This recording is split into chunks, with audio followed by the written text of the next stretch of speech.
Okay, today we'll be starting with our court case with the initial hearing. I will inform you, Ms. Noor, to make sure your case and client are ready. I've had enough delays and I want this done as soon as possible. Court is now in session. I would first like to start by saying my client has been brought before the court for laughable reasons. Mr. Diaz is a resident of the United States for 20 plus years. Now yes, in those years he's found himself in jail a couple of times for DWIs.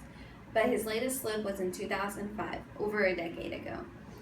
Mr. Diaz has sought help since and hasn't had a slip, until his return from vacationing in his hometown of Nicaragua, in which he was stopped at the airport and arrested by immigration.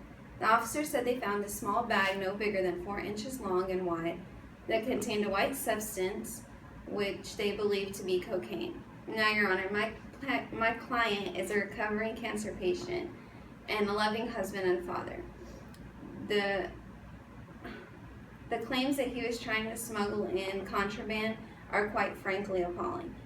They found one small bag and nothing else. My client shouldn't have to be here for something so insignificant. He's been an outstanding citizen since his last encounter with a DWI. He's rehabilitated, found himself against the working people, and is the backbone of his family. To deport this man would not only be a crime to him, but a crime to the American dream of life, liberty, and the pursuit of happiness. Thank you, Your Honor. Compelling argument, Ms. Noor. Do you have the paperwork concerning your client? Yes, I do, Your Honor. You're wasting my time. Please bring him to the stand.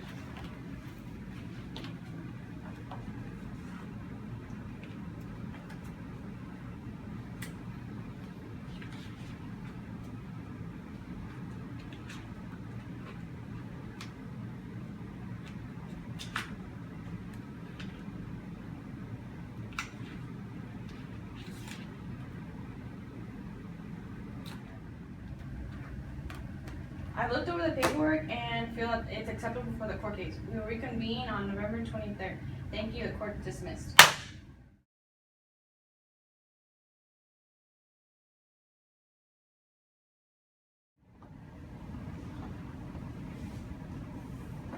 You may be seated.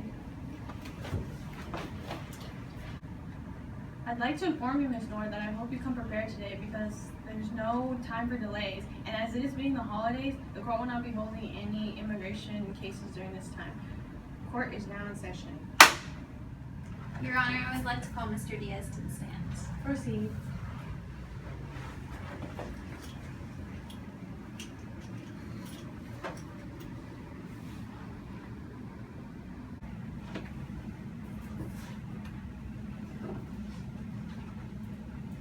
Mr. Diaz, raise your left hand and put your right hand on the Bible.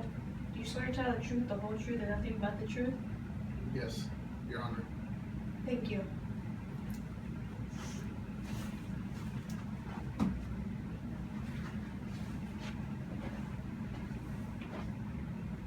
And proceed. Thank you. Mr. Diaz, when was the last time you had a drink? August 1st, 2005. And why is that? Because it was my son's birthday, I forgot and came home and had a couple of beers with my co-workers. My son was crying because me and his mother had forgotten. So I went to HEB to buy him a cake. As I did that, a cop pulled me over on my way home and he made me do a sobriety test. I of course failed and I was taken into jail that day. As soon as I got out, I saw the disappointment in my son's crying eyes, and I knew that that day I no longer wanted to fail my family. He can no longer fail his family, Your Honor. Doesn't that sound like a man who's ready for change? When did you find out that you had cancer? The year after, during summertime, I went to go get a checkup, and as I did that, I was informed that I had colon cancer. We're poor people. We don't have money to take care of these type of expenses. So maybe it was the fact that I'm poor or the fact that I'm just too stubborn. But I decided to ignore it, and I kept working in order to provide for my family. That's not only a sad story, but it's also amazing that you were able to work through the pain brought by cancer. When did you finally seek treatment? October 19, 2015. I remember that day because it was the day that my son first played his football game for the junior high school team. Now tell me, Mr. Diaz, how were you able to go 7 years without treatment? I lived a clean life. I did not partake in any harmful activities, both health and in my lifestyle. So what finally made you need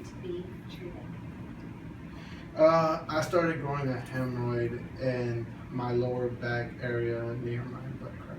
So this made you need to get treated? Yes. How long did you get radiation treatment? For a year and a half, and I was finally declared cancer-free on December 14, 2015. Mr. Diaz, would you, a recovering alcoholic and a surviving cancer patient, partake in alcohol or drugs? No. Would you, Mr. Diaz, ever try to smuggle something into the United States? No. No further questions, Your Honor. Mr. Diaz, how did the bag of cocaine make it into your bag? No clue, Your Honor. So you're going on record saying you had nothing to do with the cocaine found in your bag? Yes, Your Honor. You have a compelling story, Mr. Diaz, and with the holidays being around the corner, it is touching to hear a story quite like yours. Thank you, Your Honor. Okay. But you want to know what I think? Yes, Your Honor.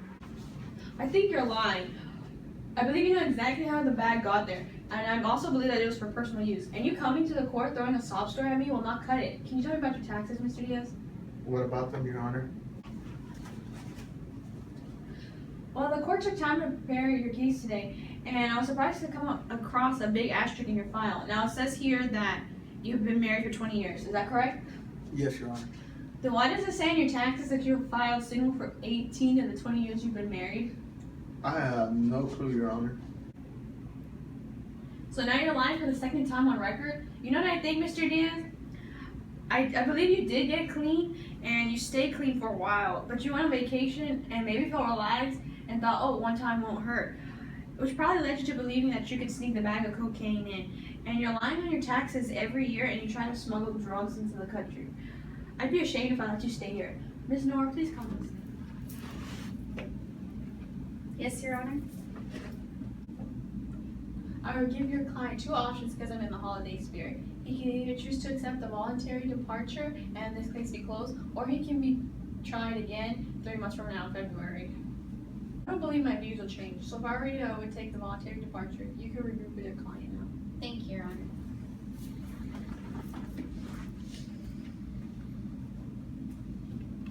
The judge has just informed me that you have two options, voluntary departure or reopen your case in February. I, as your lawyer, will give you the best advice. Voluntary departure, you can still apply for a visa, but if you reopen your case and lose in February, then you can't apply for a visa. I choose voluntary departure. Your Honor, my client has chosen your voluntary departure. Wise choice. The court is now adjourned. Mr. Diaz, you will be given 2 weeks before you're giving your departure date. May God be with you.